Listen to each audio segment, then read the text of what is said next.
Stupid Holden utilities. Should have bought a Frank the Tank instead. Yes. Would have been better off, I can tell you. What have you got hiding in the secret hiding spot? A coffee table with wheels. It's about 83 model. Really nice, really fast. It's an 83 Lola T700 Indy car. Yes, I know, I need big balls to drive it. They're coming. Thankfully, I've got those big balls, and Rob said I can drive it for him. Yeah. See ya! Yeah. I've got an Indy car. It's just got a 1300 horsepower turbo Cosworth engine in it. So, possibly the one most frustrating part of the build on this car, and no car build goes without frustration, is the fact that I've currently got a guy here from Complete Windscreens, the guys that fitted the rear windscreen, saved my life. And did a brilliant job with the rear windscreen. Guy that came and fit it was a car guy. He's come in, he's got a Blue Meaning VK Commodore, which is totally cool. But the front screen, I won't say who fitted it, but yeah, won't be recommending them to anyone else. So they're a pretty well-known company. Did a crap job of it. It wasn't sealing properly across the bottom edge, and they said, oh, that's just how it is. They've obviously used a cheap aftermarket rubber for it. Yeah, so I've gone back luckily through Shannon's, the insurance company that organised the front screen to get done. They've been awesome. Shannon's have always been awesome to me. They're a great company to deal with. They've followed it up, and we've managed to get Complete Windscreens to come and redo the job properly.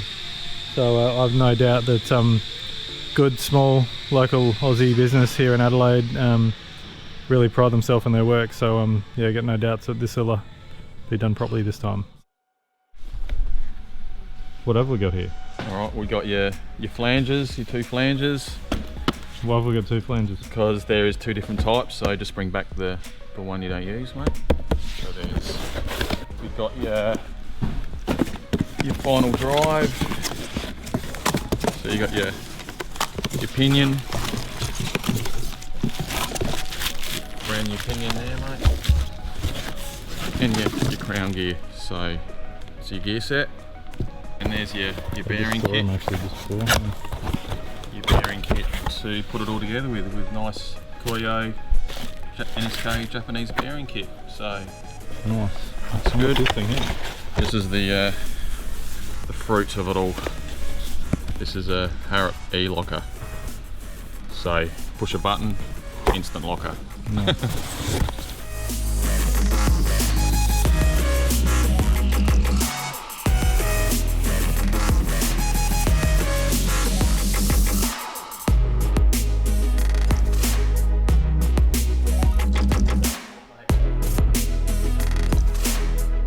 I'm at Mid-Coast Diff shop here, and this is Darren in the background. Now, the diff in the Landcruiser, no idea how many Ks it's done. Car done about 600,000 Ks. We reckon the diff's been apart sometime.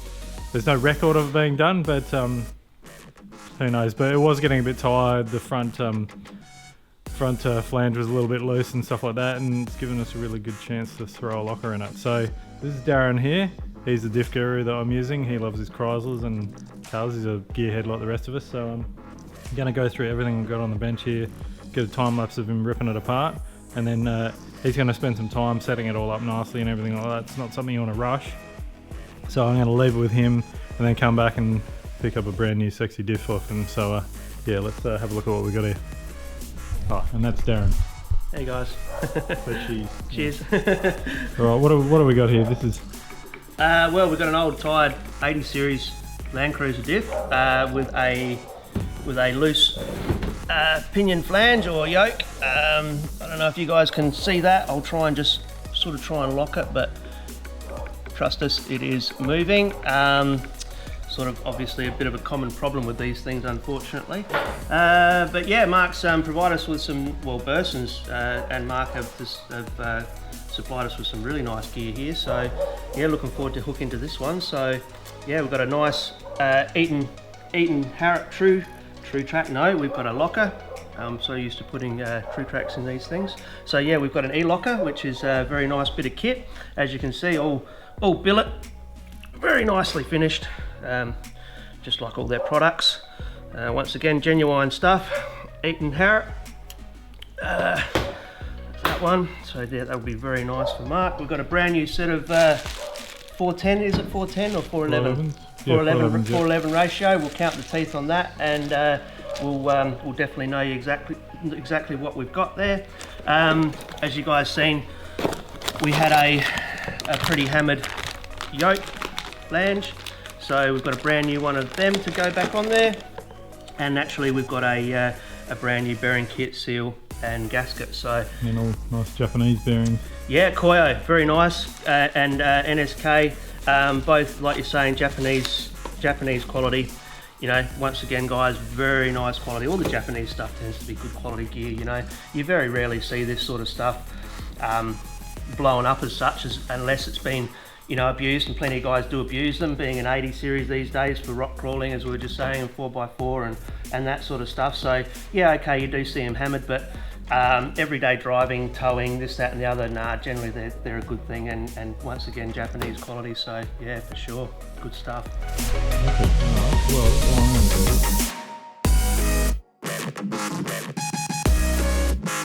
Well, as we discussed, Mark, we can see that quite evidently, you know, that's a slipper yoke now. That just slips on and off, and if the camera can pick that up, as you can see, a lot of slop on that. That should be a knock-on fitting, literally like a size for size with a little bit of interference. As we can see, also we've got literally polished edges on our crush sleeve, so exaggerated, you know, that's been spinning around a bit as well. As you can see, there's no interference marks or scratch marks on on the bearing journal. So literally, this has all been spinning around, and this bearing's probably been spinning around a little bit as well. As you've seen in the previous clip, that it literally all just fell apart after I undid the pinion nut. Gear set wise, yeah, okay, you know, she's done some Ks. As Mark and I have discovered that, you know, obviously it's been serviced somewhere along the lines. Sometimes when they do a service on these diffs, like i.e. replacing a pinion seal or something like that, you can't get the pinion nut up tight as you would with a new crush sleeve.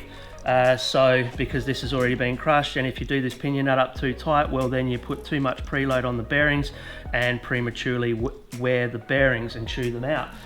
So once again, yeah, more than likely it's probably had pinion seal changed at some stage, and they probably haven't been able to do it up tight, hence everything's gotten a little bit sloppy and hasn't had enough tension on the nut to keep everything nice and snug in place, like it will be when we put the new crush sleeve in there. So yeah. And just quickly, the Harrop there, what do you reckon of that? They're pretty nice. I'm very impressed with that. Yeah, very nice bit of kit. Once again, I have fitted air lockers before. As I was saying to Mark, it's good because all we have to do is drill a hole. We don't have to tap or anything like that. But once again, you know, this stuff made by Eaton and also collaborated with Harrop is, you know, it's some good stuff. I mean, I like it. I mean, look at the finish on it. It's just crikey. I mean, yeah, let's just do a bit of comparison, you know. I mean, come on, guys. I mean, have a look at it. You know, we've got a cast sort of style compared to billet, you know, and look at it, just to the finish of everything on it. It's just so much nicer, and you know, you've got this one's all bolt together naturally, of course, but you know, I mean, just look at the finish on everything. It's just really nice. So no, I'm pretty looking forward to getting it back getting it into the housing as such, and getting it all back together for you. It should be nice. Alrighty, now it's a very exciting part of the build. No, actually, this is pretty cool. One of my mates, Mark, the guy who did the radiator in the car, he suggested the other day getting one of these. So this is a handbrake upgrade from Superior. I've used the little dog bones or whatever you call them in the actual handbrake shoes in the back, but this is apparently a godsend when it comes to, and if you're religious or not, when it comes to upgrading the handbrake here, because they're quite weak on the floor. Me personally, I've never had any trouble with it. I guess I've never been too rough with it or anything like that, but yeah, we'll throw this in.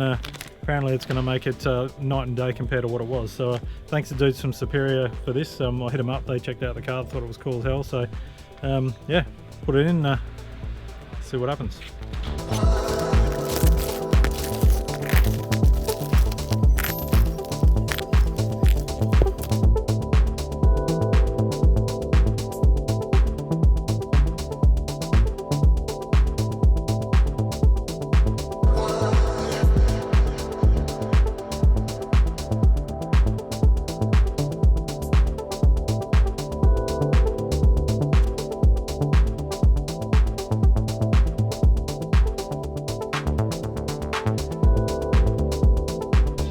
Alrighty, there you go. All installed. Didn't want to put you through the pain of watching every single little bit, but it's all in. Nice big thick plate there. That cam there obviously adds a bit more leverage to it, which is good, but it's strong as houses. All brand new bolts. So big thanks to Superior for sending that through. Also comes with pretty cool detailed 6-page instruction.